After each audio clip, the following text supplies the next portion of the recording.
觉得这一次来到曼谷，觉得他们的交通建设比以前多了好多种变化。这次有做了 BTS， 然后做了 MRT， 然后有搭一个草船，几乎所有的交通工具都做到了。最棒的是使用在那边中间有一个放大版的信义区的空桥，如果外面突然下大雨的话，真的是对路人来说非常的方便。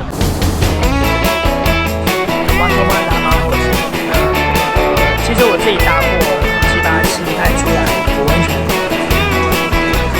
待会我们就要去爬271阶梯，现在通马的位置呢是在。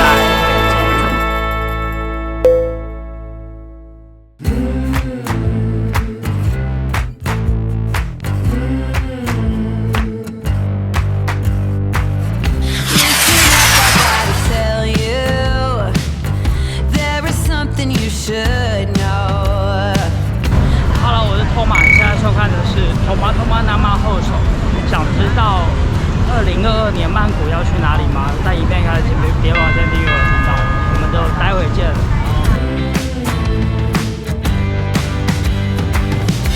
这一次呢，我们是坐地铁来到乔德夜市，是还蛮大的，里面应该有很多东西好玩。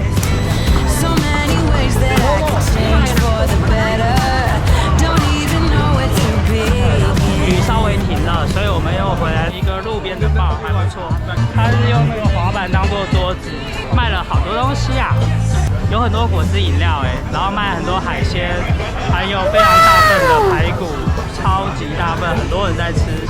我没有办法吃那么多东西，这全部都是白色的帐篷。据说这以前很多人拍曼谷的火车夜市是在这里。这里乔德夜市大部分还是以吃的为主。其他的东西是比较少的，而且人非常的拥挤，加上刚刚因为下一个比较大的雨，所以地面上有非常多的积水，还是要注意下脚。如果你要来乔德夜市，应该会先经过这边这个百货，或者上来到1楼的地方，你往前走可以看到一家全家便利商店。走这边过去的话就很快，这边有写往乔德夜市，刚刚我没看清楚，因为我刚才绕了一大圈。来到泰国造币业合作船也是另外一个玩曼谷的行程。这次呢，我们是坐小小的一段船而已，我们要去之前开幕的 Icons 一样的百货，这个里面还蛮好逛的，我们去看看怎么坐船吧。我们要来坐百货的免费船，是在深绿色的 S6号站，你只要看它的 logo 就可以免费搭乘。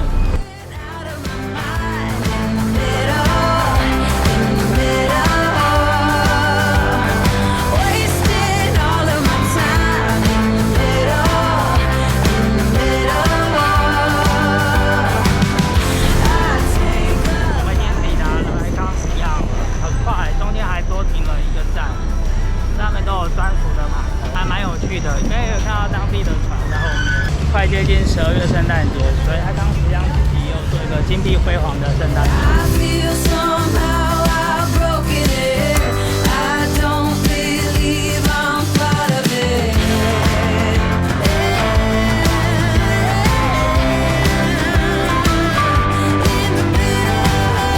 复制了整个水上船家的感觉，有非常多的小吃，这边就可以体验得到，而且非常的干净。这边看到一个类似泰式的小点心，它有分6个90块，或者是12个180元，有些不同的口味，还蛮精致可爱的。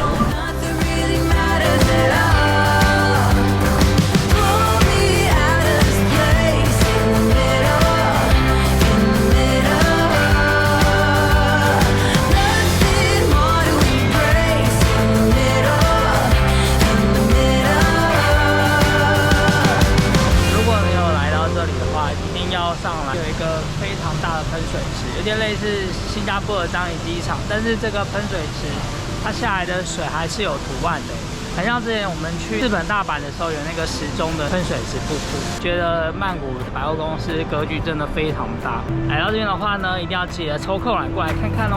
Listen up, I gotta tell you, there is something you should know. 我们现在是在水门市里面，水门市非常著名的就是后面非常的巨大这个曼谷大佛，除了搭建车过来，好像也可以搭它的船。现在除了有 Grab 之外呢，也有 CABB 可爱的艺人呢。我们要现在过去百货公司。Community One, Rama 3. Rama 3. Yes. 这车很可爱，就英国风。发现它不能带宠物，也不能带车上的东西。这边也有2个小位置可以养。这上面还有免费的 WiFi， 然后你也可以充电。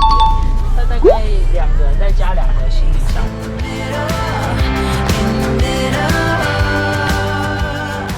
其实它跟 Grab 比起来，好像说它贵也不一定好像我们这2个人都可以比比看，就对了。如果来到曼谷的话，可以有新的选择 ，CABB 可以推荐给大家。Thank you。再来问一下，帮我们开的很可爱的车，下次来的话也可以搭哦。曼谷最近才刚开的 Terminal 21的 Rama Street， 听说也是超漂亮的，非常新的一间百货公司。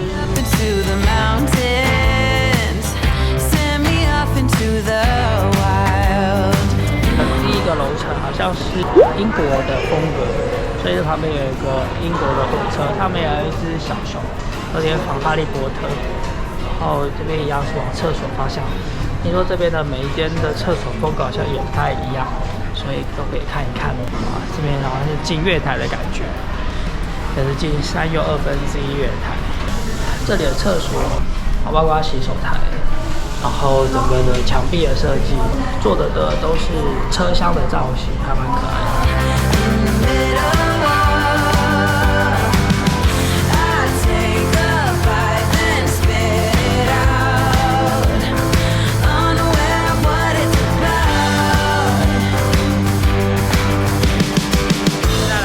他们的电影院的楼层，这边有好多的 FRP， 它在仿变形金刚拍摄的地点，包括后面还有很多超大的气球啊，然后最上面还有电影胶卷，跟电影相关的元素都在这里。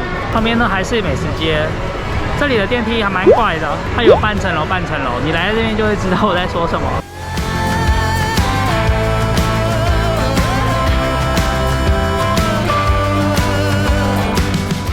喝的这一杯泰式奶茶。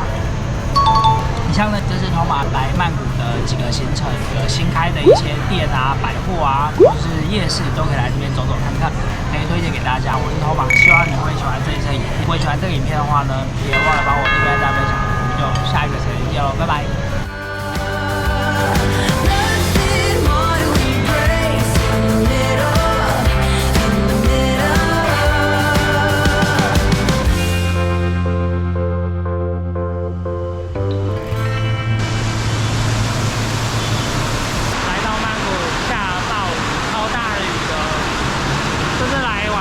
下大雨，然后天气有点不好，还好今天早上太阳很大。我们现在要坐车回去喽，雨超大的。